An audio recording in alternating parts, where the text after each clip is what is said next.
Pizza भी खा लिया, बर्गर्स भी खा लिए और फिर हम ये रोना रोते हैं कि हम तो जी मोटे हो रहे हैं। रात जागने में सबसे बड़ा प्रॉब्लम ये है कि आपकी बॉडी ना उस वक्त आदतन मांगती है, और हमारे यहाँ फेस्टिविटीज में आके खाना बहुत कॉमन है। टाइमली ना सोने के दो रीजन है। स्टमक में जो फीलिंग ऑफ हल्की सी एम्प्टीनेस होती है ना, हमें बर्दाश्त करने की आदत नहीं है। जो गुड़ की फीलिंग है ना, गुड़ होती है कि बहुत लंबा फास्टिंग हो गया, भूख लग गई। अब आपकी रिक्वायरमेंट से एक टुकड़ा भी ऊपर खाया सरप्लस में ले जाता है, एक्स्ट्रा कैलोरीज हो गई। चिकन वही चिकन घर का हो, ग्रिल्ड होगा, थोड़ा सा आपने ध्यान से बनाया होगा, उसका प्रॉब्लम नहीं। जिंगर का तेल तो बॉडी बस कहीं नहीं लेके जा सकता। 7 दिन में 1 kg बड़ा खूबसूरत तरीके से रिड्यूस होता है। तो डाइटिंग करने का फर्क, पहला असूल ये है कि अपनी पहले गलतियां जानो। छोटी छोटी मिस्टेक्स होती हैं जो हमें वेट लॉस के उस फेज में ना रहने नहीं देती। ये इतने ग्राम कर गेन होता है, केजीज की चर्बियां 4-4 इंच तो हमें बाद में नजर आते हैं, जब हमें एहसास होता है ये क्या हो गया, जब किसी जोड़े पूरे नहीं आ रहे होते। मिसकंसेप्शन है जब मैं कहती हूँ ना फीमेल्स को कि देखिए फिजिकली थोड़ा सा एक्टिव होना शुरू करें, तो हमारा रिप्लाई नॉर्मली मैक्सिमम 95% मुझे रिप्लाई आता है कि मैं अपने घर के सारे काम खुद करती हूँ, आई एम बड़ा अच्छा वाला फिजिकली एक्टिव। ये जो हमने दिमाग में उठाया होता है कि मैं फिजिकली बहुत ज्यादा एक्टिव हूँ, यूजुअली हम नहीं होते। अस्सलाम वालेकुम and very warm welcome to फराई क्रार्स पॉडकास्ट। आज जो मेहमान शख्सियत मेरे साथ मौजूद हैं, young lady, very inspiring, very talented. और जब ख़वातीन बिजनेस करती हैं इतनी यंग एज के अंदर तो बहुत अच्छा लगता है। बड़ी सक्सेसफुली माशाल्लाह ग्रास रूट से शुरू करके आज इस लेवल पर ले आए हैं कि हर कोई इनसे इंस्पिरेशन लेता है। आज मेरे साथ मौजूद हैं यमुना चट्टा, जो कि मुझे मेरे दिल के बड़ा करीब हैं। अस्सलाम वालेकुम यमुना। वालेकुम सलाम, कैसी हैं आप? बिल्कुल ठीक, क्या हाल चाल है? अल्हम्दुलिल्लाह बिल्कुल क्या हो ठीक रहा है ठाक। आजकल? बस काम, पेशेंट्स, सप्लीमेंट्स, बिजनेस, बस ये चीजें चल रही हैं। लोगों की सेहत को बेहतर सेहत बनाने का फिजिकल, काम। मेंटल, स्पिरिचुअल हेल्थ, बस मेरा सुबह शाम ही चल रहा होता है। यमुना से मैंने भी हेल्प ली थी वेट लॉस के लिए, तो सबसे पहले मैं यही पूछना चाहूंगी, वो खवातीन जो वेट लॉस करना चाहती हैं और सब कुछ कर रही हैं, जिम भी जा रही हैं, कुछ डाइट को भी ठीक कर रही हैं, लेकिन वजन कम नहीं हो रहा, वो क्या करें?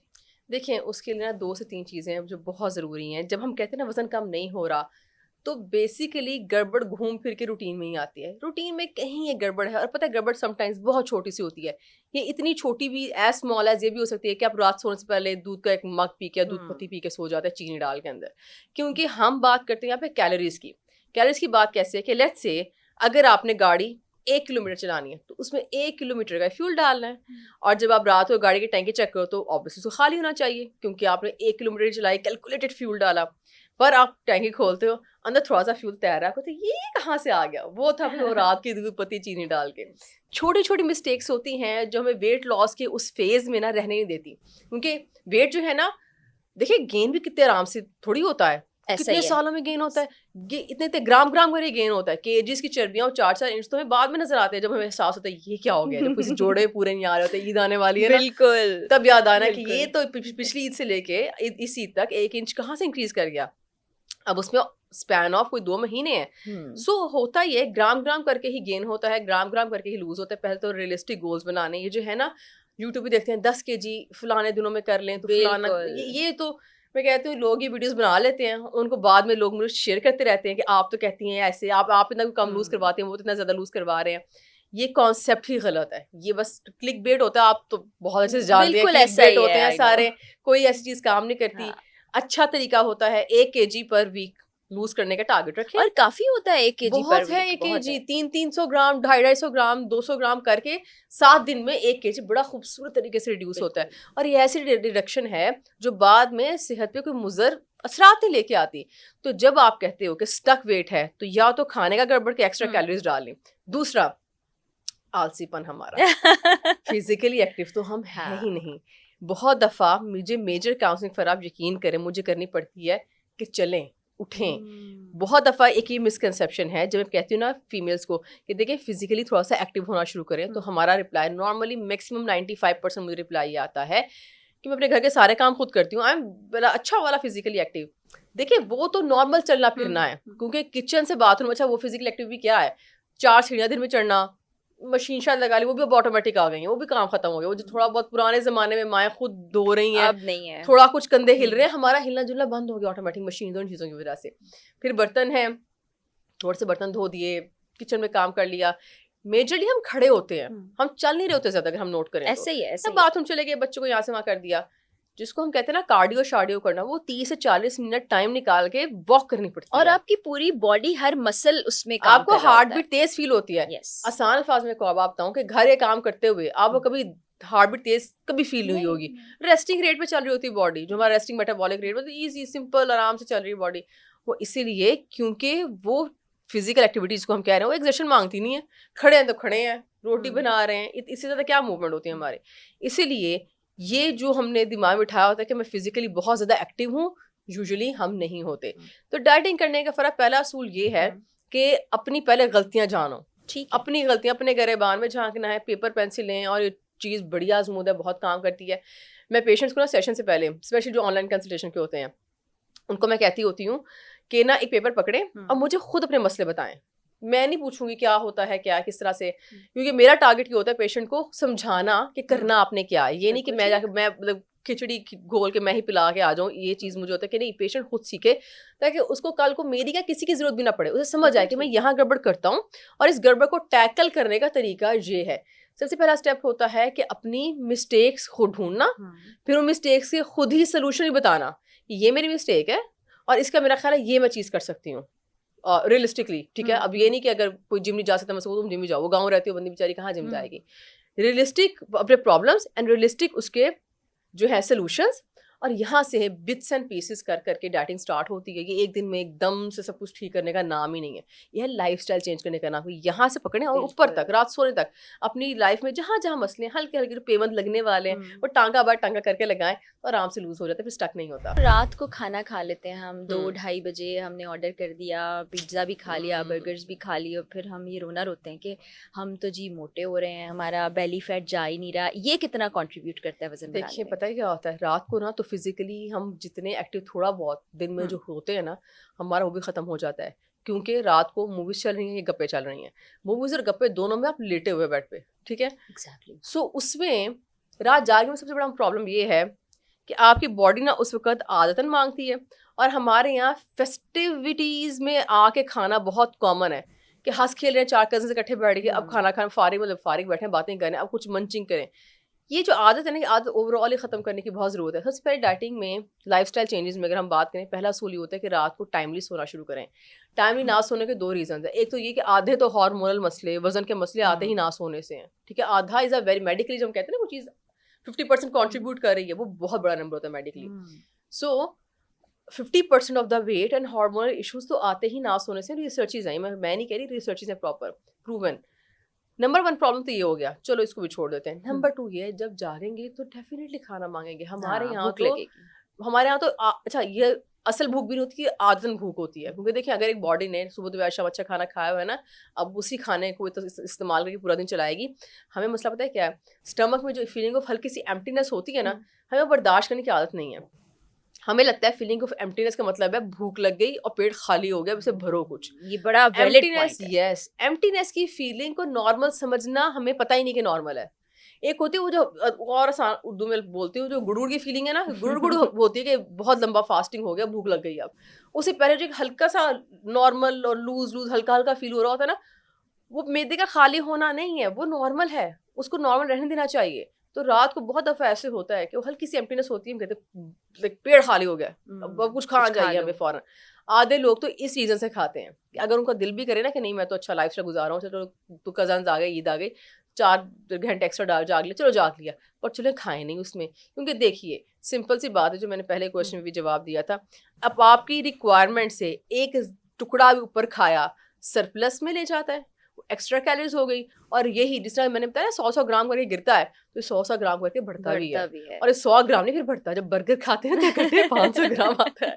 तो इसीलिए जब भी आप बाहर से मंगवाएं तो उस बर्गर को या खाने की चीज को ना एक तो जरा कैलोरी सोचा करें, तो मिलनी मुझे कितनी है। क्योंकि जो ईटिंग आउट है उसका अगला मसला बहुत बड़ा ये है कि अब वाइट ब्रेड है, उसके अपने नुकसान आते हैं। ठीक है, एक आध दफा खाने से इतना वो नुकसान नहीं करती, पर मसला ये है कि उसके अंदर जो कुकिंग मेथड है वो प्रॉब्लमेटिक है। अब चिकन वही चिकन घर का हो, ग्रिल्ड होगा, थोड़ा सा आपने ध्यान से बनाया होगा, उसका प्रॉब्लम नहीं। पर अगर आप डीप फ्राइड को चीज़, जिंगर टाइप चीज़ खा रहे हो, जिंगर का तेल तो बॉडी बस कहीं नहीं लेके जा सकती, वो तो नदियां हैं तेल की इसलिए जब आप रात को जिंगर मंगवाते हैं या बर्गर मंगवाते हैं वो नदियां हैं जिसम उससे ना जान नहीं छुड़ा सकता, वो बाद में चर्बी ही बननी है। बिल्कुल सही हो गया। हार्मोन्स तो हर इंसान में होते हैं, लेकिन खवातीन में इम्बैलेंस हो जाना बहुत ही कॉमन हो गया। फिर पीसीओएस का प्रॉब्लम है, फिर सिस्ट्स बन जाती हैं, फाइब्रॉइड्स हो जाते हैं, फिर इवन इनफर्टिलिटी की तरफ भी चले जाते हैं। बिल्कुल उसको ऐसे ही है। कैसे ठीक रखें? देखिए पता है क्या बात है, जो पीसीओएस है ना वो किसी एक वजह से नहीं हुआ। बहुत दफा ऐसे होता है पेशेंट्स पूछते हैं, माएँ लेके आते हैं, तो खैर छोटी बच्चियां भी आती है तो माएँ बड़ी परेशान होती है, पूछते हैं हुआ क्यों, ये बस ये बता दे हुआ क्यों, ताकि हम वो हुआ क्यों का एलिमेंट निकाल सकें इसकी डाइट से। अब काश ये एक चीज से होता कि आपने बर्गर खाया इसलिए हो गया तो बर्गर निकाल दें तो आसान होता ना। ये ठीक भी इसलिए नहीं हो पा रहा है क्योंकि ये एक चीज से होता नहीं है। अब इसमें आता है कंप्लीट लाइफस्टाइल, क्योंकि अगर एक चीज ठीक करनी हो ना तो बंदा चलो घिस घुस के खुद को ठीक कर लेता है, पर जब आता है लाइफस्टाइल ठीक करना तो वह है सुबह से लेकर रात तक खुद को सीधा रखना। सीधा रखने का मसला है। अब उसमें हमें होता है कि शॉर्टकट मिल जाए, कोई चीज मिल जाए, ऐसी कोई टोटका मिल जाए, कोई तरकीब मिल जाए, कोई शॉर्टकट मिल जाए कि हमारा बस लाइफस्टाइल कंप्लीटली ठीक ना करना पड़े, कोई चीज़ लेके हमारा मसला हल हो जाए। और ये मसला जो लोग हल नहीं कर पाते उनमें मेजर मसला इशू जो है उनके लाइफस्टाइल में यही होता है कि वो उसी को कंट्रोल नहीं कर पा रहे रूटीन्स को अपनी।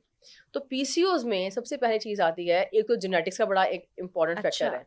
अगर किसी की फैमिली हिस्ट्री में ओबेसिटी चल रही है, डायबिटीज़ चल रहा है, वो बच्ची की वेस्ट 32 से ऊपर हो गई है, आपकी गर्दन पे आपको या जिस्म के डिफरेंट हिस्सों पे आपको डिस्कलरेशन नजर आ रही है, डिस्कलरेशन से मुराद है गहरा रंग हो गया है, आपका चेहरे का रंग हो रहा है, गर्दन का हो रहा है, हाथों का हो रहा है, रंग गहरा है, जगह जगह पिगमेंटेशन सी हुई है अजीब सी, हेयर फॉल हो रहा है आपको, और मोस्ट इंपॉर्टेंटली मोटापा है जिसमें वेस्ट आ जाती है कि 32 से ऊपर आपकी वेस्ट चली गई है, क्योंकि वेस्ट 32 तक जाते जाते टाइम लगता है।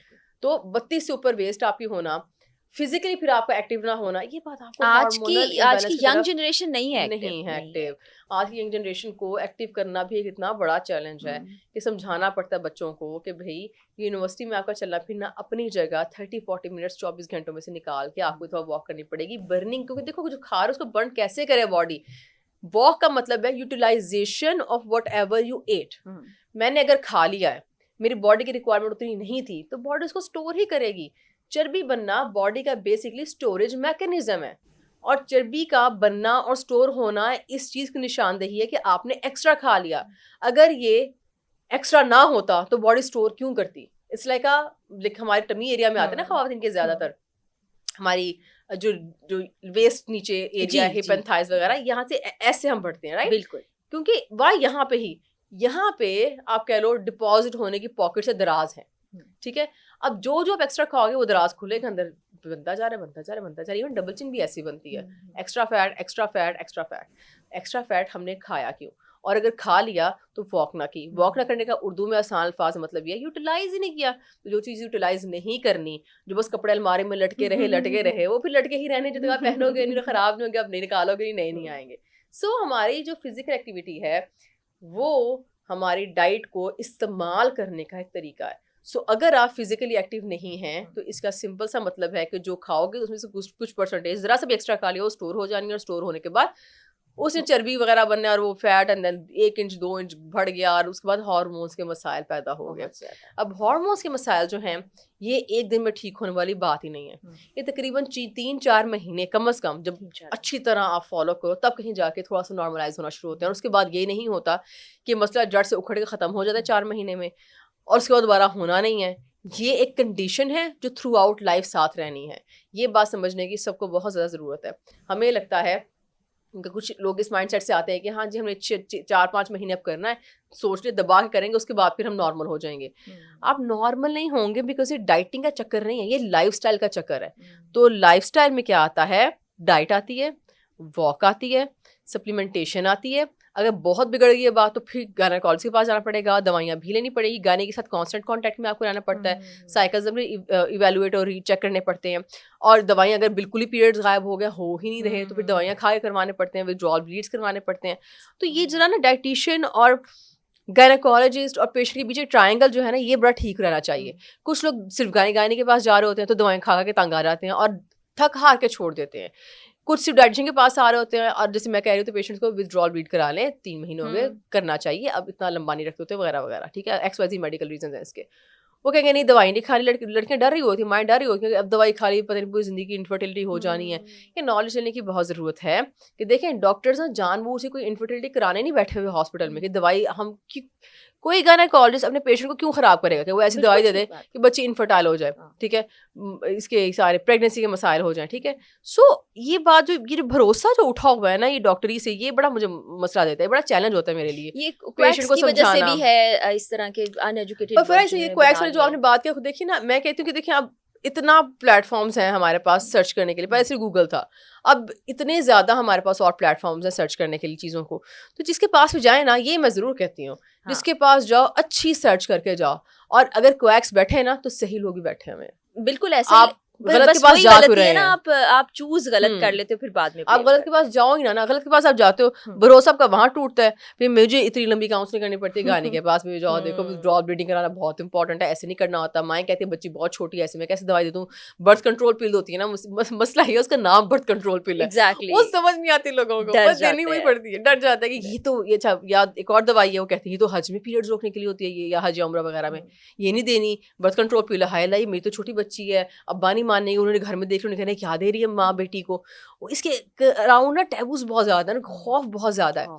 सो इसलिए कहने का मकसद ये है अगर मसला ठीक कराना है तो आपको गायनेकोलॉजिस्ट, डॉक्टर और पेशेंट के बीच में एक ट्रांसपेरेंसी रहनी चाहिए, तीनों को फॉलो करोगे ना तो आपको रिजल्ट ज़्यादा अच्छा मिलेगा। क्योंकि देखें अगर दोनों प्रोफेशन है, मैं या डाइटिशियन या गायनेकोलॉजिस्ट मिलकर अगर काम कर रहे हैं तो किसके लिए कर रहे हैं, पेशेंट की हेल्थ के लिए कर रहे हैं, उसकी आउटकम बेहतर करने के लिए कर रहे हैं। पेशेंट को ये समझने की बहुत ज़रूरत है, अच्छे डॉक्टर के पास जाएँ और फिर आंखें बंद करके अरे बात उसकी माननी है, फिर अपनी नहीं करनी बीच में कि आधी दवाई ले ली तो आधी छोड़ दी, क्योंकि हर दवाई का अपना तरीका होता है, तो चीज़ें सारी करनी पड़ती हैं, जो करता है फिर उसका ठीक होता है। बहुत सारा ऐसे लोग हैं जिनकी प्रॉपर इनफर्टिलिटीज थी, 10-10 साल बाद वो जो है कंसीव किया, 8 साल बाद, 14 साल बाद। एक मेरी पेशेंट थी भी रिसेंटली उसकी हुई है, सेकंड मैरिज थी, फर्स्ट मैरिज थी, आप देखिए मिसकंसेप्शन की आप इंतहा देखिए, मैं आपको बहुत इंटरेस्टिंग स्टोरी सुनाती हूँ। उनकी फर्स्ट मैरिज थी, ठीक है, जो पहली शादी थी, और शादी के बाद उन्होंने कंसीव किया ही नहीं, टू द पॉइंट डिवोर्स हो गई कि इसको PCOS है, ठीक है। सेकंड मैरिज उनकी हुई तो तब तक अवेयरनेस थोड़ी सी आई हुई थी उनको कि ट्रीटेबल है या इसको हम थोड़ा इंप्रूव कर सकते हैं, मैनेजेबल है, ट्रीटेबल तो नहीं कहना चाहिए, कंप्लीटली ट्रीट नहीं होता, मैनेज होता है। सो PCOS मैनेजेबल है, PCOS के साथ होती है। मेरी कोई वीडियो देख के वो आई थी, उन्होंने मुझे कहा कि आपने किसी का, मैंने देखा कि उनकी प्रेगनेंसी नहीं हुई थी, उसके बाद डायरेक्ट ट्विन प्रेगनेंसी होगी तो फैमिली कंप्लीट होगी, तो बस मुझे ना बस जल्दी जल्दी कंसीव करना है, तो मैं आप आखिरी होप है, मैं चाहती हूँ दोबारा डाइवोर्स हो, ये वो पहली हो चुकी है डाइवोर्स, इसी वजह से मेरी। मैंने कहा ठीक है, फर्क कुछ नहीं करना पड़ा, सिर्फ वेट पे काम कर उन्होंने कंसीव कर लिया, और अभी उनका 3 महीने पहले उनकी जो है वो औलाद हुई है। और देखिए अब पहली डाइवोर्स का रीज़न PCOS बना just because lack of awareness थी। यही ट्रीटमेंट अगर उनका पहली मैरिज में हो जाता तो उनकी वहाँ भी औलाद अल्लाह ने जो अगर लिखी होती उस टाइम पे तो उससे हो जानी थी, सिर्फ लैक ऑफ अवेयरनेस की वजह से पहली जो शादी ख़राब हुई और दूसरी के अंदर भी वो शी वॉज़ वेरी, मुझे आज उनका वो वर्ड चेहरा याद है, वो बहुत परेशान होती थी, हर दफ़ा मुझे आके कहती थी आप जो कहेंगी मैं फ़ॉलो कर लूँगी, जहाँ से कोई चीज़ मरीज़ से तोड़ के ला के खाने को कहेंगी मैं खा लूँगी, मैं डाइवोर्स नहीं होनी मेरी, अब मैं डाइवोर्स से बचा लें, मेरा बच्चा मतलब बच्चा होना बहुत ज़रूरी है, मुझे बच्चा फ़ौरन करना है। तो उनसे ये कहा, मैंने कहा एक दफ़ा आप डाइटिंग करके देखें, वेट भी उनका काफ़ी 130 kg था, वेट भी काफ़ी था, तो मैंने उनसे कहा इधर डाइटिंग करके देखें, उनका 100 kg पे कंसीव हो गया था, मतलब उससे नीचे भी नहीं जाना पड़ा, बस ये लाइफस्टाइल चेंजेस 105 उनका कंसीव हो चुका हुआ था। तो वो दोबारा प्रेगनेंसी के बाद वो दोबारा आई मुझे मिलने के लिए कि अच्छा वो दोबारा लूज़ कराएं वेट वगैरह वगैरह। तो सिर्फ लैक ऑफ नॉलेज की बात है। तो इंटरनेट पे बहुत सारा सामान पड़ा हुआ है, जाएं सर्च करें, अच्छा डॉक्टर चूज़ करें, और ये डिजीज़ बहुत अच्छे से मैनेजेबल है। यंग मदर्स की बात कर लेते हैं, नई नई जैसे आपने ये प्रॉब्लम बताया, बहुत सी खवातीन को ये पता ही नहीं होगा, बच्चियों को पता ही नहीं होगा, शादी हो गई है और कंसीव भी कर लिया है, उसके बाद बेबी भी हो गया, पोस्टपार्टम शुरू हो गया, जो कि अक्सर लोग कहते हैं कि हमारे ज़मानों में तो नहीं था क्योंकि उनको पता नहीं चला या वो खामोश हो गए। तो पहले तो हम इसको एक्सप्लेन कर लेते हैं कि क्या होता है, इसमें क्या फीलिंग्स होती हैं। देखिए पोस्टपार्टम डिप्रेशन तो ये भी तो मुझे भी होके हटा है तो ये बहुत गंदी कंडीशन होती है। देखिए पता है पहले ज़माने में भी होता होगा, अब जाहिर बात है अभी कोई नए अनोखे कोई जीन से बीमारियां तो आई नहीं है कि पहले ज़माने में नहीं था और अब है।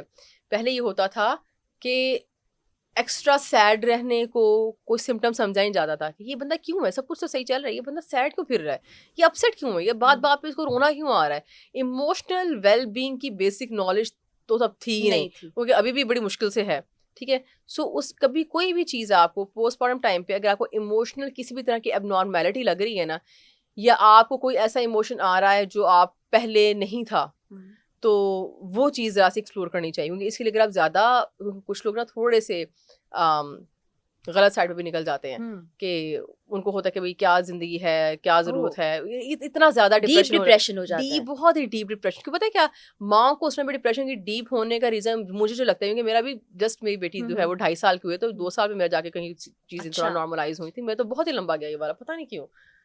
तो उसके बाद मेरा ख्याल है वो टाइम पे डिप्रेशन का रीज़न इसलिए भी सिवियर हो जाता है कि औरत को बार बार कॉन्स्टेंट साथ वाले कह रहे होते हैं कि भाई तुम्हारे पास औलाद है, कितनी खूबसूरत औलाद है, क्योंकि औलाद खूबसूरत होती है, किसको नहीं लगती, कि बड़ी नेमत है अल्लाह की। तो उसको बार बार ये कहा जा रहा होता है कि देखो तुम्हारे पास सब कुछ है, औलाद है, कितनी प्यारी है, खुश रहो खुश रहो। तो मैंने जो नॉर्मल रीज़न देखा है, क्योंकि अक्सर और माँ से भी बात हो रही होती है, तो उनको यही होता है कि भाई अल्लाह ने सब कुछ दे दिया, औलाद है, तुम तब भी खुश नहीं हो, तो मतलब मसला क्या है मेरे साथ? तो अच्छा ठीक है मैं मसला हूँ, अच्छा फिर ज़िंदगी क्यों है, ज़िंदगी ख़राब है ये वाले। तो ये साइकिल एक बड़ा गंदा सा चलना शुरू हो जाता है। और मैंने बहुत लोगों को देखा है इसमें ना, बिल्कुल खुद को खोते हुए, लूज करते हुए, स्पार्क अपना सारा ख़त्म करते हुए।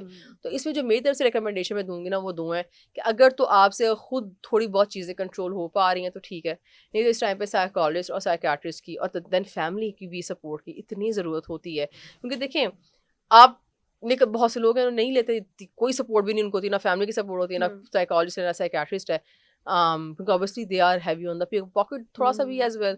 तो उस टाइम पे ऐसी लड़कियों का फिर जो स्पार्क हो जाता है ना, वो फिर वापस आता भी मैंने कभी नहीं देखा। वो बिल्कुल एक टाइम, एक बिल्कुल डिफरेंट, क्योंकि 2 साल छोटा टाइम पीरियड नहीं है, आपके साथ कांस्टेंट एक चीज़ हो रही हो, कांस्टेंट आप डिप्रेसिव फेज में हो, कांस्टेंट आप अपसेट हो, आप सैड हो, आप कोई चीज़ खुश नहीं कर पा रहे, आप बस खुश नहीं हो रहे, टेम्परेरी खुश हो रहे, आप फिर वापस डाउन हो, आप बस हैप्पी ही नहीं हो पा रहे। तो ये वाली जो चीज़ है, ये वाली चीज़ ख़वातीन को बहुत ज़्यादा डैमेज कर देती है 2 साल में। और इसमें मुझे लगता है पार्टनर का समझना और घर वालों का समझना इस चीज़ को बड़ा ज़्यादा सबसे पहले मैं कहती हूँ पार्टनर का समझना ज़रूरी है। घर वाले पता है खिलाफ हों भी ना कि क्या ये नखरे करती रहती है, ना शुक्रिया, ये सब सुनने को जुमले मिलते हैं। पर पार्टनर का अगर सपोर्ट हो ना, तो मेरा ख्याल है औरत फिर भी गुजार लेती है वो चीज़। पर पार्टनर का सपोर्ट ना हो तो फिर आप इससे ज़्यादा अकेला ज़िंदगी में कभी मेरा ख्याल है फील ना करो। क्योंकि बहुत से आदमी ये भी कहते होंगे कि तुम कौन सी पहली औरत हो जिसने बच्चे ये पैदा वाली किए चीज़ भी, हैं। हाँ, ये ये वाली तो चीज़ भी नॉर्मल बड़ी बात है, हमारी अनफॉर्चुनेट है। अम्मी बहन के साथ तो ये नहीं हुआ था। पर पता है ये वाली चीज़ तो है, ये इतना गलत जुमला है ना ये, कि तुम कौन सी पहली माँ हो जिसने बच्चा पैदा किया। क्योंकि प्रेगनेंसी हमारे पास, प्रेगनेंसी की मिसालें हमारे आसपास बहुत ज़्यादा होती हैं, क्योंकि हर तो औरत ने बच्चा पैदा किया होता है और एक नहीं मल्टीपल किए होते हैं। तो आपके फैमिली में मसले भी देखे होते हैं, बच्चों के साथ कभी मसले हुए होते हैं, तो औरत को ये कह के चुप कराया जाता है कि देखो उसकी तो बच्चा इतने देर NICU में भी रहा था, तुम्हारा बच्चा तुम्हारी गोद में है। हस्बैंड कहेगा उसका हस्बैंड तो यहाँ होता भी नहीं, मैं तो फिर तुम्हारे पास हूँ, पर हस्बैंड की फिजिकल सपोर्ट भी जीरो हो रही होती है। ऐसे बहुत सारे जुमले होते हैं। और अगर कुछ ना बन पाए तो कह देते हैं तुम कौन सी पहली औरत हो, उसने भी तो बच्चा पैदा किया, उसने अकेले बच्चा पैदा किया, उसका हस्बैंड नहीं है या अकेले घर में रह रही, उसके पास हेल्प कोई नहीं है, तुम्हारे पास हेल्प भी है, ये भी है, ये भी है। The main and very important thing is, किसी का भी पोस्टमार्टम सेम नहीं होता। देखिए हर किसी की पर्सनैलिटी डिफरेंट है। छोटी सी मिसाल देती हूँ, कोई खुदा ना खासा कोई घर में कोई एक्सीडेंटल कोई चीज़ होती है, तो हर किसी का रिएक्शन उस चीज़ को लेके मुख्तलिफ होगा।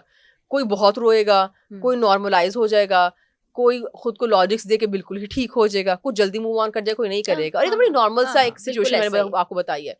तो पोस्टमार्टम में भी सिमिलरली ऐसे ही हो रहा होता है। हर किसी के ना घर के सर्कमस्टांसिस, अपने दिमाग के सर्कमस्टांसिस भी, सोच का तरीका, समझने का तरीका, चीज़ों को लेकर चलने का तरीका, और पोस्टमार्टम कितना उसको हिट किया, कितना स्ट्रांग है, बहुत कम है, नॉर्मल सा है, बहुत ज़्यादा है, आप कभी किसी को जज ही नहीं कर सकते। इसलिए अगर कोई इंसान, कोई औरत समझ के अगर हेल्प मांग रही है हस्बैंड से या फैमिली से, तो उसको जितना हो सके सपोर्ट करना चाहिए। और सपोर्ट का मतलब ये नहीं कि उसने आपने सपोर्ट की तो वो एक दिन में हैप्पी हो जाएगी। ये बात अंडरस्टैंड करना बहुत ज़रूरी है। आप 100% सपोर्ट दोगे, शायद 2 साल तक वो तब भी ठीक ना हो पाए। क्योंकि जब मैं फॉर एग्जाम्पल फीड करवाती हूँ, उनका प्रोलैक्टिन हार्मोन जो है वो हाई हो जाता है। प्रोलैक्टिन हार्मोन हाई होना एक नेचुरल मैकेनिज्म है बॉडी का। प्रोलैक्टिन हाई होगा तभी तो फीड आएगा। पर प्रोलैक्टिन हाई होने से भी आपको डिप्रेसिव फेजेस आते हैं, क्योंकि आपकी बॉडी के हार्मोन्स कंप्लीटली चेंज होते हैं। प्रोलैक्टिन, अकेला प्रोलैक्टिन ही हैप्पी हार्मोन्स बॉडी में रिलीज नहीं होने देता उस तरह से। तो अभी तो मैंने एक हार्मोन की बात बताई। अगर खुदा न खासा वो PCOS पेशेंट थी, PCOS भी जो है मेंटल हेल्थ को इम्पैक्ट करता है, तो मल्टीपल चीज़ें आ जाती हैं। इसीलिए किसी औरत को ये कहना कि क्या है बाकी उन्होंने तो बच्चा पैदा किया, ये मैं तो इसे गुनाह के मुतरादिफ समझती हूँ कि कितनी मुश्किल फेज से औरत गुजरी होती है। उसने बच्चा पैदा किया है, डिप्रेशन में चली गई है, अब वो उसी डिप्रेशन में वो पाल पाल भी भी रही है रही है, बच्चे को, घर भी संभाल रही घर है। भी संभाल रही है, अपने आप के बारे में सोचने का टाइम ही नहीं मिल रहा। कितनी औरतों को पोस्टमार्टम डिप्रेशन होता है, उनको पता ही नहीं होता। पता क्यों नहीं है? खुद के पास बैठने का टाइम ही नहीं मिला, और हर वो अपने अपनी इन चीज़ों को यही कहकर छोड़ देती हैं कि अच्छा मैं थकी ज़्यादा हूँ, मेरे पास बर्डन ज़्यादा है। पर ये समझ ही नहीं आती कि हम तो एक डिप्रेसिव फेज से गुजरे हैं जिसका इलाज है, या आप दवाइयाँ भी ले सकते हो, आप थेरेपीज ले सकते हो, बिल्कुल और ठीक। कुछ नहीं तो फिर एक बड़ी इंपॉर्टेंट चीज़ है कि आपको समझ आ जाए ना कि हाँ ये नॉर्मल ही तो होता है हर किसी के साथ, इट्स अ नॉर्मल थिंग ना, तो आपको तब भी तसल्ली आ जाती है। मतलब मुझे उन ख़वातीन के लिए बहुत लाइक बुरा महसूस होता है जिनको पता नहीं होता और उनको लग रहा होता है कि आई एम द प्रॉब्लम, मुझे ही कोई प्रॉब्लम है, मैं ना शुक्री हो गई हूँ, मेरे आसपास सब कुछ है, मैं ना शुक्री हूँ, मैं शुक्र अदा नहीं कर पा रही, मैं इन नेमतों का जो है वो अल्लाह ने औलाद दी है मुझे, और मैं क्यों नहीं हैप्पी हो पा रही, वो खुद को क्वेश्चन करने शुरू कर देती हैं।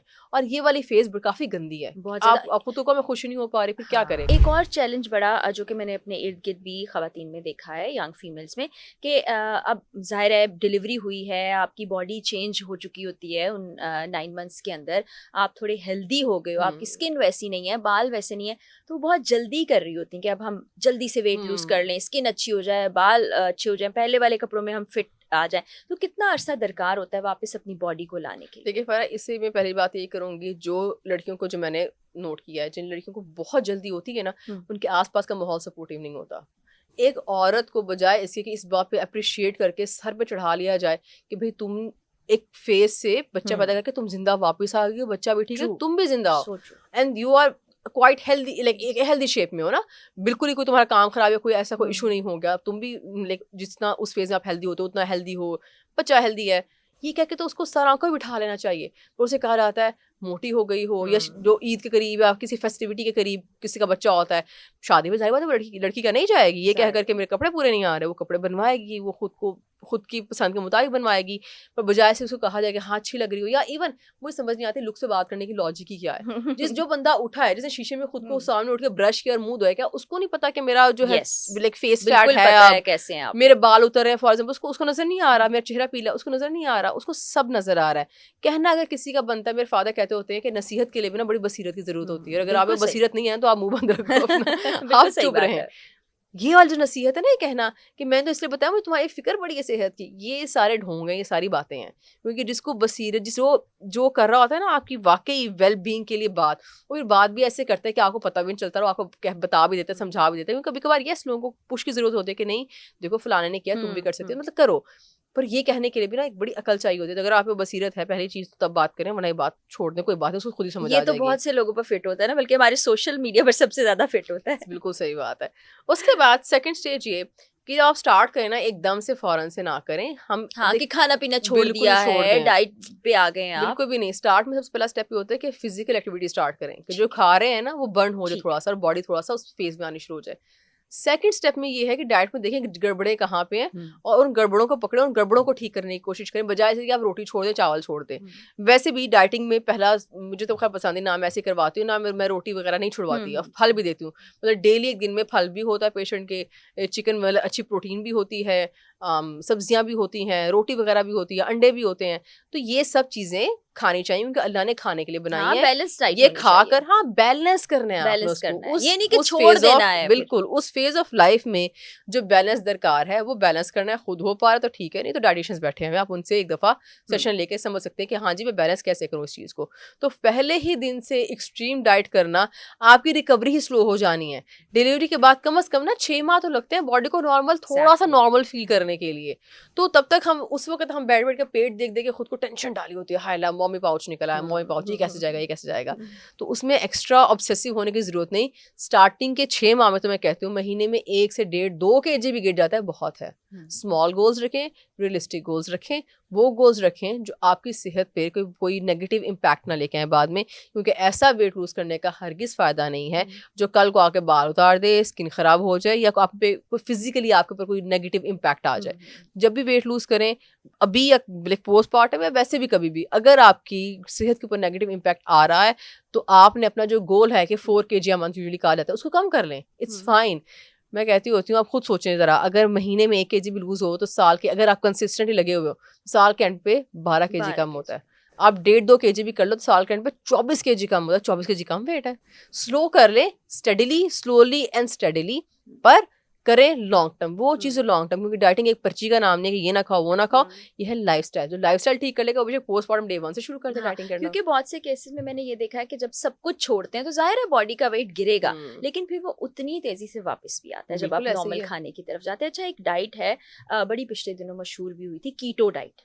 बहुत से लोगों ने की भी, उसके नुकसान भी बहुत से हैं। एक दफा मैंने भी अपनी दोस्त के साथ मिलके कुछ दिन 3-4 दिन ही की थी, मैं तो डिप्रेशन में जाने लगी थी, सब कुछ छोड़ दिया ना। तो मैं चाहती हूँ कि यमुना बताएं ताकि आपके सुनने वाले ज्यादा आपको समझ सकेंगे, क्योंकि आप बिल्कुल। काम ही इस चीज पर करते हैं। देखें, कीटो जो है ना, कीटो या किसी भी ऐसी डाइट से मेरा ये इख्तलाफ है कि अच्छा, कीटो भी अगर देखें आपके लाइफस्टाइल पे पूरी उतरती है ना तो आप करें। डाइट की टाइप ऑफ डाइट कहते हैं इसको, टाइप ऑफ डाइट में कीटो आ जाती है, इंटरमिटेंट फास्टिंग आ जाती है, 1 मील a day, 2 meal a day, इसके ऊपर बहुत सारे टाइप्स है डाइटिंग करने की, ठीक है। डाइटिंग की टाइप वो वाली आपने इस्तेमाल करनी है वेट लूज करने के लिए जो आप थ्रू आउट लाइफ कर पाएंगे। कभी कभार पेशेंट आते हैं कीटो की ना वो लेकर, फरमाइश लेकर, करनी है, हम तो सोच के हमने कीटो करनी, फलाने कीटो से लूज किया है, ठीक है। तो मैं हमेशा ये पूछती हूँ क्या पूरी जिंदगी छोड़ पाओगे? छोड़ोगे तो बी माई गेस्ट, में कराती हूँ कीटो आपको। पर अगर नहीं छोड़ पाओगे, जो कि पाकिस्तान में कभी किसी ने हामी नहीं भरी इस बात की, तो अगर नहीं छोड़ पाएंगे तो जो बाद में वापस आएंगे तो there is a huge possibility कि आपको मसले हो उस वक्त। तो जब आपको पता है कि बाद में मसले हो सकते हैं, टेपर ऑफ करने में इसको इशू हो सकता है, और उसके अलावा फिर आप खुद देखें, आप कितना अपने घर में तो नहीं रहना ना, हम तो इतने सोशल किस्म के लोग हैं, हर बात में हम घर से बाहर निकले होते हैं, खुशी हो जाए तो बाहर, गमी हो जाए तो बाहर, मूड अच्छा तो बाहर, हमने बाहर हम जाके, खाना ही और खाते हैं, एंटरटेनमेंट कोई नहीं हमारे है, हमारी एंटरटेनमेंट खाना है सारा, खाना है। ठीक है। सो उसमें अब 3 दिन आपको पहला डिप्रेशन तो ये आना है कि आप लोग बाहर जाएंगे और आपको समझ जाएंगे मैं क्या खाऊं, मैं क्या खाऊं। और क्योंकि keto is a very expensive diet, क्योंकि कीटो की ब्रिजर्ट्स, ब्राउनीज चीजें मिलती हैं, पर देन अगेन बाहर तो नहीं मिल रही ना आसानी से, इसकी स्पेसिफिक बेकरी से जहाँ से कीटो का सामान मिलता है। कीटो पिज्जा मिल रहा होता है, वो सारे नॉर्मल पिज्जा खा रहे हैं, आप कीटो पिज्जा लेके बैठे हुए, ऐसे तो नहीं हो सकता। तो ये वाली चीज़, जो भी डाइट की टाइप आप लॉन्ग टर्म नहीं कर सकते, वो करनी ही नहीं, वो वैसी असूलों के खिलाफ है, ठीक है, क्योंकि वो आपसे हो भी नहीं पानी। 3 दिन करोगे, चौथे दिन छोड़ दोगे, ऐसा ही फिर उससे एक और प्रॉब्लम भी आता है। फिर ये लोग फिर जब ओपीडीज वगैरह में आते हैं चेक करवाने के लिए, तो इनका पहला जुमला ये होता है हमने हर टाइप ऑफ डाइट कर लिया, हमारा वजन नहीं कम होता। वो असल में गलत टाइप कर रहे होते हैं और हम बार बार बीच में छोड़ रहे होते हैं। बेसिकली मसला यहाँ पे आता है, वो छोड़ने से एक माइंडसेट बन जाता है कि यार मेरा तो होता ही नहीं है, मुझे तो पानी भी चढ़ता है और मेरा तो होता ही नहीं, मेरी तो बॉडी में कोई प्रॉब्लम है। वो बॉडी में प्रॉब्लम नहीं था, आपने टाइप ऑफ डाइट अपने लिए सिलेक्ट ही गलत की हुई थी। तो डाइट की टाइप वो होनी चाहिए जो कि आपके लाइफस्टाइल के साथ अलाइनमेंट में है, कि अब आपका लाइफस्टाइल जो है पूरा वो कार्ब से बेतहाशा भरी, जो हमारा नॉर्मल एक रूटीन है, पर आज कह रहे हो कीटो, वो घर में नोखा बंदा ही होगा बेचारा, अपना कीटो पिज्जा लेके बैठा होगा, बारीक सा परत की तरह का होता है बेचारा। आप वो लेके बैठे होंगे, सारे नॉर्मल खा रहे होंगे, रात को चीज आ रही है आप नहीं खा पा रहे, तो वो एक डिप्रेसिव फेज जो है ना वो भी चला जाना हो जाता है, क्योंकि आप मीठा भी नहीं खा रहे हो, आप फ्रूट भी नहीं ले रहे हो, आप दूध नहीं पी रहे हो, आप दही नहीं पी रहे हो। मतलब सोचे ना कि क्या होगा एक इंसान के साथ। हमारे कंसल्टेशन के जो पेशेंट आते हैं ना जो बाहर के हैं, उनको कीटो करना बहुत आसान है, उनके यहाँ बहुत जल्द है, उनके यहाँ प्रॉपर कीटो कैफेज है, हमारे यहाँ नहीं है फैसिलिटीज, और हम खाते भी उस तरह नहीं है, हम लोग खाते भी नहीं है। उन लोगों के लाइफस्टाइल भी अलग है ना, उन लोगों को पता कि हम ये चाहे पाकिस्तानी है ना, हमें बीच में 2 स्नैक चाहिए होते हैं और 3 मील्स चाहिए होते हैं। और खासतौर पे अगर आपका ताल्लुक पंजाब से ना, आप पंजाबी हैं, तो फिर आप खाने के बहुत शौकीन हैं। बहुत शौकीन, हम बहुत शौक से खाना खाते हैं।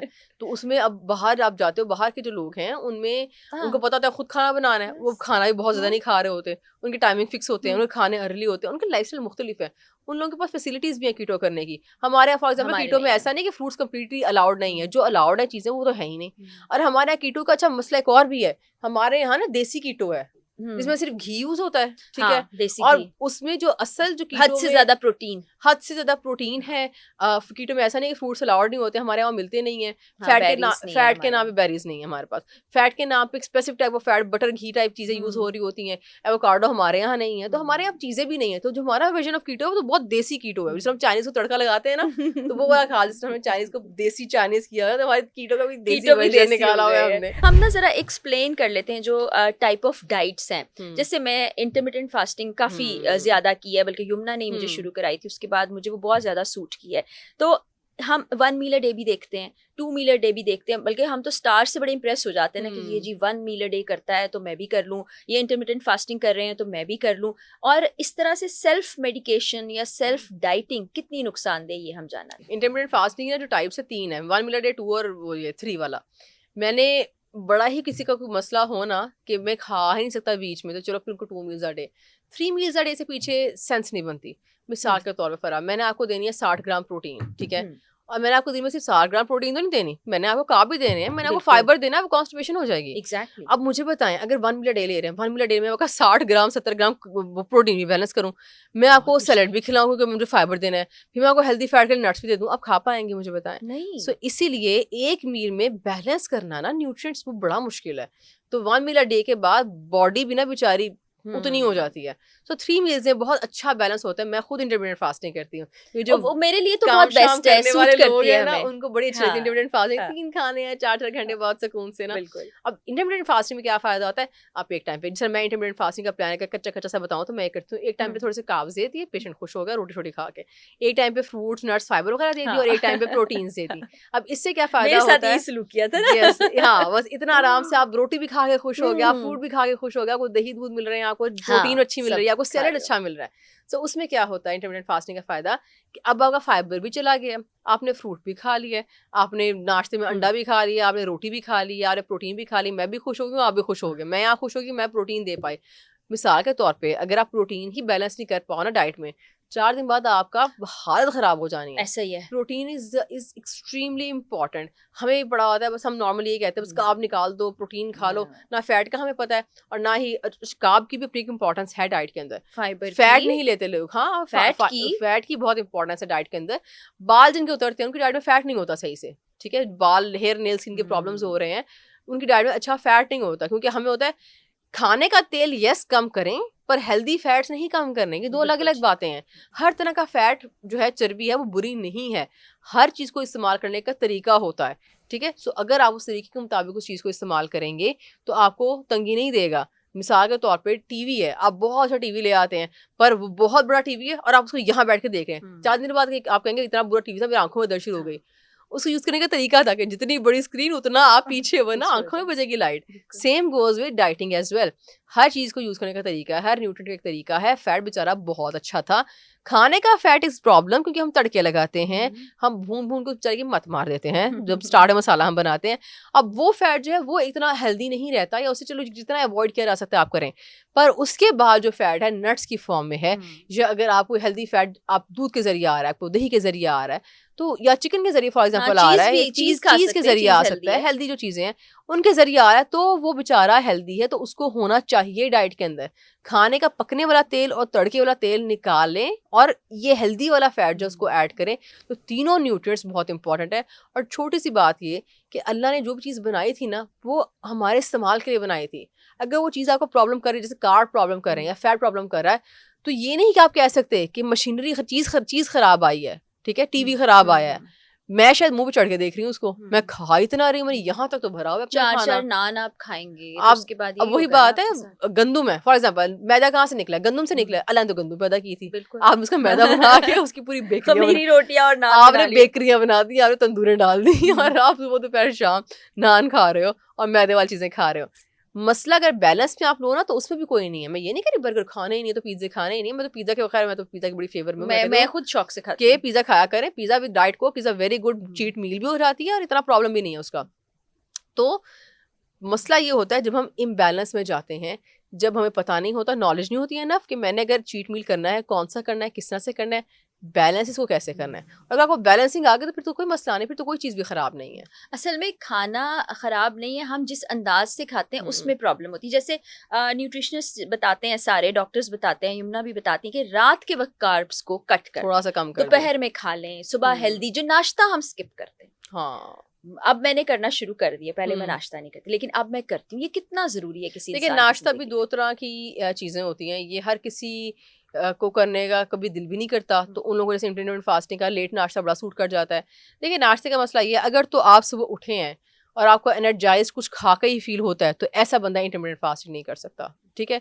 या बॉडी को कुछ टाइम के बाद, वैसे इंटरमिटेंट फास्टिंग में अगर थोड़ा हिम्मत पकड़े तो आदत पड़ जाती है लेट नाश्ते की, ठीक है। सो ये पर्सन टू पर्सन डिपेंड करता है। पर देखिए, अगर आप नाश्ता जल्दी करें, लेट कर रहे हैं, it should be nutritionally balance. हमारे यहाँ ज्यादा रूटीन में ना, मैंने वीडियोस में भी आपकी देखा कि चाय और रस खा रहे हैं, ज्यादातर लोग ये खाते हैं, आप पराठा चाय में डुबो के खा रहे हैं। क्या देखिए, ये बैलेंस ही नहीं है, क्योंकि मुझे जो वो चाय से कोई प्रॉब्लम नहीं है, चाय लें, पर चाय के अंदर डबो की जो आधी चीजें खा के नाश्ता किया जा रहा है ना, मुझे उससे बहुत प्रॉब्लम है। चाय रस कोई कुछ नहीं मिलना आपको थोड़ी बहुत दोबारा भूख लग जानी है। ये शुगर स्पाइक मिलने, ये स्पाइक मिलनी है आपको, यहाँ उतनी ही तेजी से ड्रॉप करना है आपने, आपको 1.5 घंटे बाद दोबारा भूख लग जानी है। रस के साथ ये प्रॉब्लम है। लोग सिंपल ब्रेड तवे पे टोस्ट करके डब्बो के खाते हैं। जो चाय पराठा ये खाया जाता है। अब चाय पराठा भी फॉर एग्जाम्पल, पराठे को मैं कहती हूँ बेसिकली फ्राइड रोटी है रोटी की फ्राइड फॉर्म है, ऐसे ही है। तो उसमें अगर आप, चलो मैं कहती हूँ कि नहीं इतना प्रॉब्लम, मैंने आपको हेल्दी फैट दे दिया, आप खा लो पराठा, ठीक है सही है, ओके कोई मसला नहीं है। पर पराठा और चाय में आपको सिर्फ कार्ब और फैट मिल रहा है, that's it, where is the protein. नाश्ते में जब तक प्रोटीन बैलेंस नहीं करेंगे, नाश्ता फौरन करें, लेट करें, ना करें, जब भी करें, नाश्ते में प्रोटीन होना इज एक्सट्रीमली इंपॉर्टेंट। और वो क्या क्या चीजें नाश्ते के अंदर देखिए, आप छोटे से मुनासिब सबकी साइज की रोटी लें, ठीक है, उसके साथ आप प्रोटीन बैलेंस करें। प्रोटीन के अंदर आप रात का बचा सालन भी ले सकते हैं, बोटियों वाला, आप कबाब बना सकते हैं, आप थोड़ा सा कीमा बना के फ्रिज में रख सकते हैं, उसको सालन के साथ खा लिया। आप चिकन के अंदर अंडे के अंदर आप चिकन का कीमा करके उसको ऑमलेट को ही ऐसा बना लिया, ठीक है।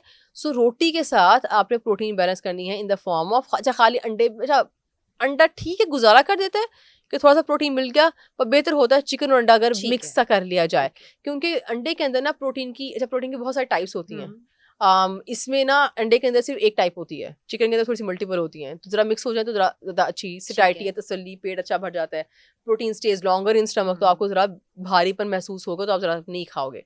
तो अगर चिकन अंडा दोनों इकट्ठे मिक्स कर ले जाएंगे, ये भी बड़ा अच्छा रहता है। तो इस तरह से क्या होगा, रोटी में कार्ब था, उसमें प्रोटीन था अंडे या चिकन के अंदर, और फैट इसके अंदर वैसे ही आ जाता है in the form of oil. अगर आप इसका ऑयल निकाल सकें, ऑयल स्प्रेस पे आ जाएं, तो उसके बाद आप नट्स इस्तेमाल कर सकते हैं, ठीक है, नाश्ते के अंदर ही। ऐसे मैं पेशेंट्स को यही एजुकेट करने की कोशिश करती हूँ कि कोशिश करें तड़के तरिया ना करें, और आप मसाले बहुत एक्सटेंसिव किस्म के ना बनाएं। हाँ, जैसे फॉर एग्जाम्पल कीमे का मसाला बनाना है, वो मसाला दही के अंदर ही बन जाता है, दही के अंदर भी अपनी चिकनाई होती है ना, चिकनाई में उसी चिकनाई में आराम से मसाला बन जाएगा। अब दड़ा मिर्च डालें हैं, वो नमक मिर्च डालनी है, थोड़ा सा दही डालें, उसे मसाला बना लें, और उसके बाद उसके अंदर कीमा शीमा भून लिया और बना लिया, ठीक है। सो उसके बाद क्योंकि आपके पास फिर पोर्शन बच जाएगा फैट के लिए, फिर आप उसमें नट्स इस्तेमाल कर लें, उसके बाद चाय पी लें, ठीक, इस तरह चाय बैलेंस हो जाएगी। पी ले चाय, सुन लिया ना आपने, चाय लिख ले आप ये सब। और ये बड़ी ही अच्छी चीजें हैं जो कि हम नॉर्मल घर के अंदर खाते हैं, उसको सिर्फ आगे पीछे करना है, बिल्कुल आगे पीछे सिर्फ करना है, और खाने का तरीका समझना है। तरीका इज़ वेरी इंपॉर्टेंट। हर मील में, जैसे इंटरमिटेंट फास्टिंग में बात हमने की, पहले 2 मील 3 मील से अगर बात करें तो सुबह और दोपहर में कार्ब लें, आधा कार्ब लें, थोड़ा सा पोर्शन कार्ब कर लें, उतना ही प्रोटीन का लें, साथ सैलड वगैरह इस्तेमाल कर लें। डिनर के अंदर रोटी के पोर्शन कम करके मेजर प्रोटीन डाल दें, इस तरह का प्रोटीन बैलेंस हो जाएगा। क्योंकि अगर देखें अगर 60-70 ग्राम प्रोटीन लेना है पूरे दिन में, वो नहीं पूरा होता फिर। हाँ, वो मुश्किल हो जाता है, खाली एक मील में आपको भरना पड़ेगा खुद को। तो इसलिए अगर आप दिन में थोड़ा चंक करके ले लेंगे ना, तो फिर आपको रात को बहुत ज्यादा करना नहीं पड़ेगा और पूरा हो जाएगा। अच्छा, चावल खाने के तो हम सब बड़े शौकीन है, चाहे वो दाल चावल है, बिरयानी है, पुलाव है, अब क्रेविंग भी होती है। छोड़ा है हमने कुछ दिन, लेकिन खाना भी है, तो उसको कैसे खाया? नहीं, बिल्कुल ना छोड़े, मैं चावल छोड़ने के अगेंस्ट हूँ। चावल खाने का भी तरीका है। अब चावल जो है, बल्कि ब्राउन राइस अगर जो प्रॉपर होते हैं ना, वो ले लिए जाए तो फिर तो अच्छी बात है। अगर नहीं लिया जाए, सफ़ेद चावल की बात भी है कि ब्राउन बनाना अलग से खुद के लिए मुश्किल होता है। ब्राउन चावल में बंदा कहाँ बिरयानी बनाए, क्या ही टेस्ट बनेगा बिरयानी बेचारी का। सो आप वाइट राइस ले लें, पर अब उसको कैसे बैलेंस करना है, छोटा सा पोर्शन चावलों का, उसके साथ चलिए अपने एक तरीका बताती हूँ आपको। मैंने ना बेटे की बारी ना, मुझे चावल उस टाइम में बहुत पसंद थे, ठीक है, मैं खाया ही चावल करती थी। जब प्रेगनेंसी हुई तब मैंने कहा भाई अगर चावल खाए, चावल प्रेगनेंसी तो नहीं गुजरनी, क्योंकि फाइबर नहीं है, और गट का ना थोड़ा सा गट थोड़ी स्लो हो जाती है, कॉन्स्टिपेशन के मसले ना जरा हो जाते हैं प्रेगनेंसी के स्टार्ट में, फर्स्ट ट्राइमेस्टर में स्पेशली। अगर मेरा तो काम खराब हो जाना, मैं क्या करूँ, चावलों में कैसे निकालूं, पोर्शन का कम बेसिकली कैसे करूँ। मैंने बताया किया, मैं चावलों के अंदर ना जितने चावल है ना, अगर लेक्चर 100 ग्राम चावल है, मैंने 100 ग्राम ना बारीक कद्दूकस करके ना गोभी अंदर डालने शुरू कर दी मिक्स करके, ठीक है। और उसके साथ सैलेड का पोर्शन, कचूमर सलाद का पोर्शन अलग से, और साथ दाल, ठीक है, इस तरह करके खा लिया। तो अब इस मील में क्या हुआ है, चावलों के साथ फाइबर भी बड़ा से चला गया, तो चावलों की वो जो तासीर आप करो थोड़ी सी स्पाइक वाली, वो थोड़ी सी मुनासिब हो जाती है, ठीक है। उसके अलावा अगर बिरयानी लेनी है, चलो ये नहीं भी करना आपने, तो आप चावलों का मुनासिब सा पोर्शन लेके प्रोटीन थोड़ा सा ऊपर कर दो, और थोड़ा सैलेड ऐड कर दो। अब सैलेड का मतलब ना ये नहीं होता कि बस प्लेट में खीरा डाल दे, बड़े पेशेंट से मिस्टेक करते हैं, मैं उनसे पिक्चर्स मंगवाती होती हूँ पेशेंट से खाने की, तो पता चले कि सैलेड किसी ने ईमानदारी से खाया गया नहीं खाना। मैं तो बहुत चेक रखती हूँ, पेशेंट्स कहते हैं नहीं सैलेड बड़ा अच्छा खाया, मैं कहती हूँ तस्वीर दिखाएं मुझे। हाँ नहीं, ये तो मुझे भी याद है, युमना ने हमेशा मुझसे पूछा आप भेजें, आपने कितना हाँ। खाया, वेट कितना आया, और मैं वैसे अच्छा स्टूडेंट हाँ रही हूँ इस नहीं, you are a very good student, नहीं याद बहुत चीटिंग चीटिंग नहीं की मैंने। चीटिंग नहीं करती थी आप। सो उसमें ऐसे होता है कि बहुत दफा ऐसे होता है कि लोग ना डंडी मारे होते हैं, मुझे इतनी हंसी आती है, मतलब आपने पैसे दिए, आपके लिए मैं आपको चीज दिखा रही हूँ, उसे भी पेशेंट डंडी मारते हैं। तो मैंने कंपल्सरी कर दिया कि पिक्चर्स आपने रोजाना भेजे, नहीं भेजेंगे तो सेशन के पहले नेक्स्ट सेशन में वेट कम हुआ कि नहीं हुआ, मुझे पहले पिक्चर्स पे डांट मतलब पड़ेगी आपको कि देखिए पता है समटाइम्स क्या होता है, आप इजी हो जाते हो, एक बार टीचर चेक एंड बैलेंस ना रखे तो बड़ी उम्र का बंदा भी लेजी हो जाए। और ये मैंने देखा है, खीर सैलेड के नाम पे एक खीरा खा लेना, एक टमाटर खा लेना, इसको सैलेड नहीं कहते, सैलेड में मल्टीपल सब्जियां डालें, जितनी ज्यादा सब्जियां उतना अच्छा रिच एंटीऑक्सीडेंट, और ये बॉडी का बड़ा एक अच्छा मैकेनिज्म है, एंटीऑक्सीडेंट बॉडी के लिए बहुत बेनिफिशियल होते हैं, और सबसे अच्छे मिलते हैं कच्ची सब्जी और कच्चे फल से हैं। तो फल तो दिन में एक दफा लाजमी इस्तेमाल करना चाहिए, वो हो गया। बल्कि नाश्ते के अंदर हम बात करते हैं, नाश्ते में आप रोटी को अगर रिप्लेस कर सकें तो, और दोपहर को रोटी सालन ले लें, नाश्ते में आप फल के साथ प्रोटीन और लें। ओटमील बहुत अच्छी ऑप्शन है, उसमें आप फ्रूट भी डालें, नट्स डालें, बहुत कमाल ऑप्शन है। जो हाँ। मसाला ओट्स में बनवाती होती हूँ पेशेंट से कि चिकन लें, अच्छा। अब जो हाँ ओट्स लें और ओट्स के अंदर चिकन और दाल ऐड करिए। ऐसे इतनी मामा ना सुबह बैठी नाश्ता कर रही, उन्होंने ओट्स शुरू किए, मैंने कहा अच्छा, मैं गई, मैंने कहा ओट्स का रंग कैसे है, क्योंकि रंग थोड़ा बदला हुआ था उसका, मैंने टेस्ट में तो अच्छे लगे, मैंने क्या किया आपने, तो कहती इसके अंदर मैंने बनने के बाद ना मैं किसी दिन दाल बना के रख लेती हूँ, 2 दिन दाल डाल दी, 2 दिन चिकन कीमा बनाया था वो डाल दिया, 2 दिन कोई सब्जी है वो डाल दी, वो टेस्ट से बड़े मजे के लगते हैं। तो फिर मेरे पेशेंट्स को भी देने शुरू किया, मैंने कहा ये बहुत अच्छा तरीका है, उसमें ओट्स के अंदर भी प्रोटीन हाई हो जाता है। अच्छा, ये तो फिर ओट्स बड़े प्यारे बैलेंस होते हैं, देखने वालों ओट्स बड़े प्यारे बैलेंस होते हैं जब आप इसके अंदर प्रोटीन ऐड करते हैं, और ये टेस्टी बड़े लगते हैं, क्योंकि बहुत सारे लोग कहते हैं नाश्ते में ना मीठा नहीं खाया जाता, हाँ, मीठे ओट्स नहीं खाए जाते, तो उस टाइम पे फिर नमकीन ओट्स या मसाला ओट्स टाइप रेसिपी अगर आप बना लें तो ये बहुत टेस्टी लगता है। ये भी बड़ा एक अच्छा और हेल्दी ब्रेकफास्ट है, 4 घंटे आपके स्टमक में अच्छा स्टे करेगा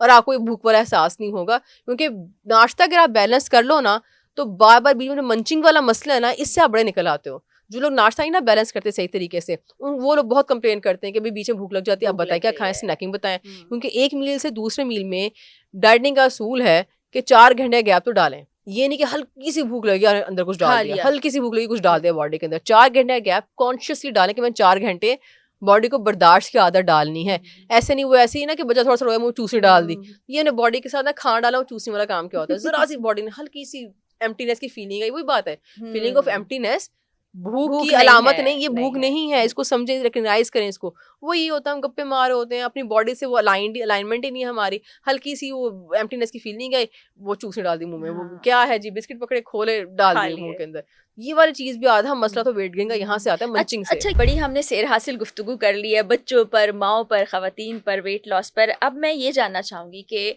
युमना आप खुद भी वर्किंग वुमेन है और सुबह से लेकर रात तक बिजी, पेशेंट्स हैं, इंटरव्यूज़ हैं, मॉर्निंग शोज़ हैं, फिर बच्चों का ख्याल भी, हस्बैंड का ख्याल भी, तो ये बैलेंस कैसे करती हैं और ये कितना ज़रूरी है, ये ख़ास तौर पर जो वर्किंग वुमेन है उनके लिए पूछना चाहती हूँ। देखिए, वर्किंग वुमेन को ना मॉमी गिल्ट से निकलने की बहुत ज़रूरत है ठीक है, कि भाई मैं नहीं हूँ इसलिए ये हो रहा है, वैसे हो रहा है।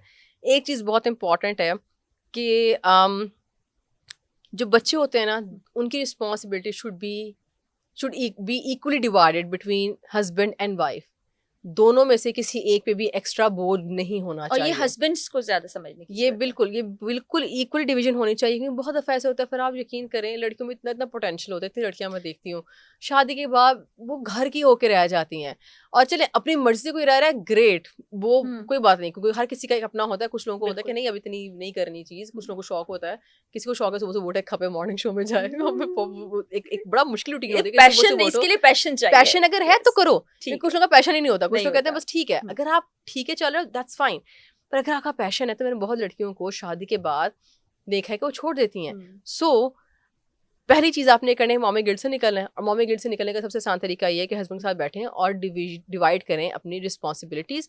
अगर आप रिस्पॉन्सिबिलिटीज डिवाइड नहीं करेंगे तो आपके ऊपर बर्डन बहुत ज्यादा आ जाएगा। तो बैलेंस जो हम कहते हैं वर्क लाइफ बैलेंस, वो बैलेंस कैसे है?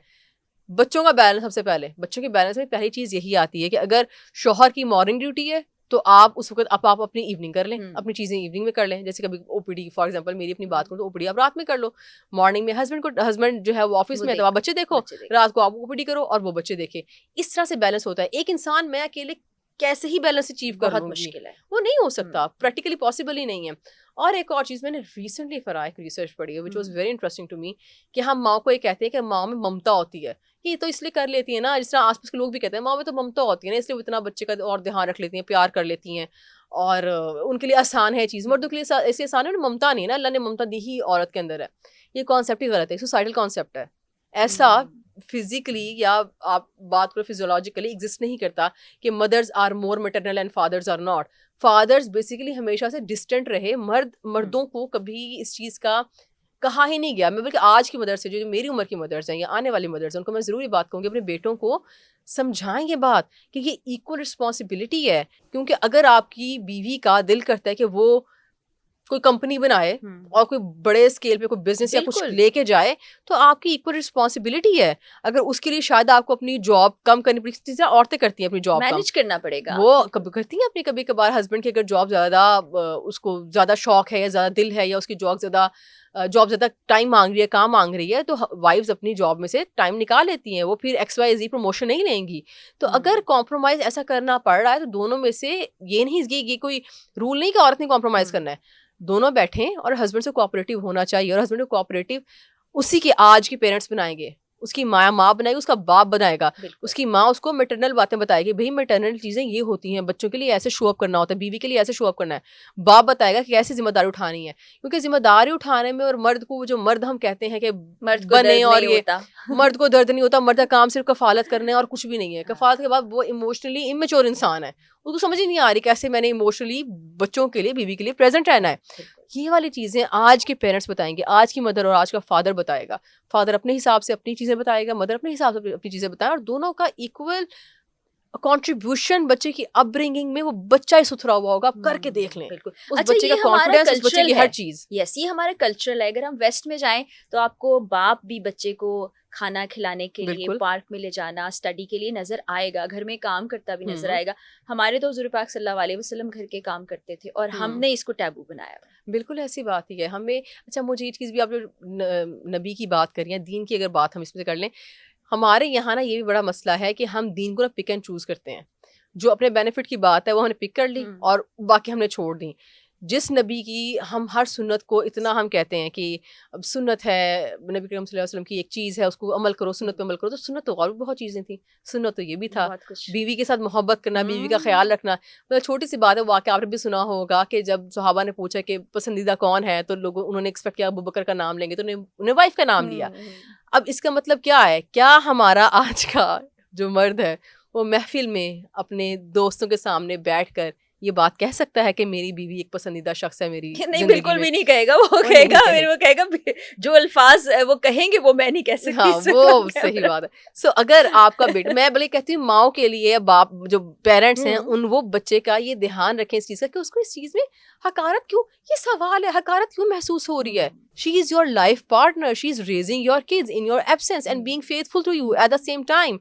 हकारत किस बात की महसूस हो रही है आपको? सो जो पहले हो गया वो तो हो गया, अब उसमें कुछ नहीं किया जा सकता। आज के पेरेंट्स, आज की फादर और आज के मदर अपने बच्चों की, बेटों की अपब्रिंगिंग प्लीज इस तरह से करें कि वो नबी की सुन्नत फिर सारों पे अमल किया जाए। क्योंकि हमारे यहाँ कुछ सुन्नतें तो बड़ी अच्छी चल रही हैं, पर कुछ को बहुत ज्यादा जो है वो निगलेक्ट किया जाता है। तो अगर आपने एक अच्छा इंसान है, मोमिन बनना है ना, तो फिर आपको हर चीज का, मुझे हम एंड पे खताकार ही हैं, मतलब मिस्टेक्स हमसे होनी है, सब होने, परफेक्ट तो हम हो नहीं सकते, पर हर चीज़ का थोड़ा थोड़ा तो हम कर सकते हैं ना। तो कर वो 10% भी आप कर लेंगे तो जिंदगी बहुत अच्छी सवर जाए। वो 10-10 मिलके ना जिंदगी 100% तकरीबन बन जाती है।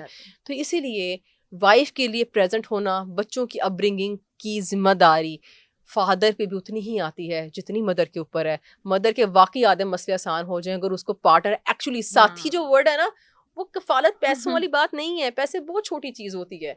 जब वो कफालत की बात करते हैं, साथी जो लफ्ज यूज करते हैं, साथी फिर हर बात में साथी होता है। वो बच्चे की पैम्पर वॉश करने में भी साथी है, ऐसे ही है। वो नहलाने बच्चे को साथी है, वो स्कूल लाने ले जाने में साथी है। तो इमोशनली, क्योंकि एक इंसान को एक इंसान से ना अगर आप डीप लेवल पे सोचे ना, तो एक इमोशनल कनेक्शन चाहिए होता है। तो बच्चे को भी पेरेंट्स से वही चाहिए होता है। पेरेंट नहीं, पेरेंट्स, फादर से भी वही चाहिए होता है। सो ये वाली चीज़, बल्कि मैं एक इंटरेस्टिंग आपको बताऊँ, कुछ दिनों पहले ना इंडिया से एक रील वायरल हुई, मुझे बिल्कुल याद नहीं आ रहा, एक क्रिएटर ही था, कंटेंट क्रिएटर ही था, उसने कहा कि बच्चों को, पेरेंट्स को ना, कॉमेडियन था, उसने कहा था कि सब ना जाएं अपने फादर्स को आई लव यू कहें और उनका रिएक्शन रिकॉर्ड करें और उनको प्यार करें वगैरह वगैरह, ठीक है, और वीडियो बनाएं। तो मैंने वो सारी वीडियोस देखी, वो फिर आने शुरू हो जाती हैं, 3-4 दिन आती रही मेरे उस पे होम पेज पे। तो मैंने देखा तकरीबन सब फादर्स का रिएक्शन सेम था, which was what is happening, इसने क्या कहा, ये क्या कर रहा है मेरे साथ।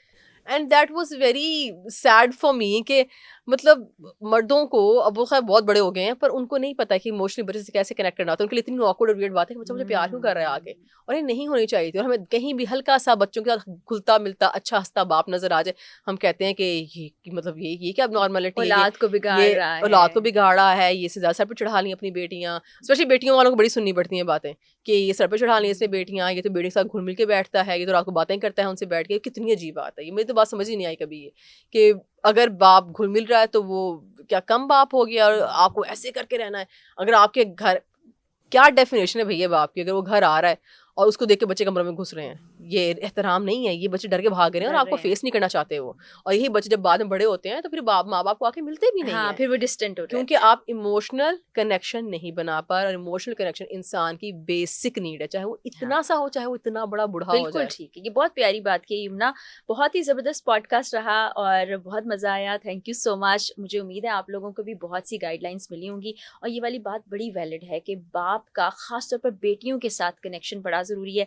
और फिर जब बच्चियाँ बड़ी होती हैं तो वो बड़ा कॉन्फिडेंट फ़ील करती हैं और हर फ़ील्ड के अंदर वो कामयाब हो जाती हैं। तो इंशाल्लाह अगले पॉडकास्ट में मुलाकात होगी। इजाज़त दीजिए। अल्लाह हाफ़िज़।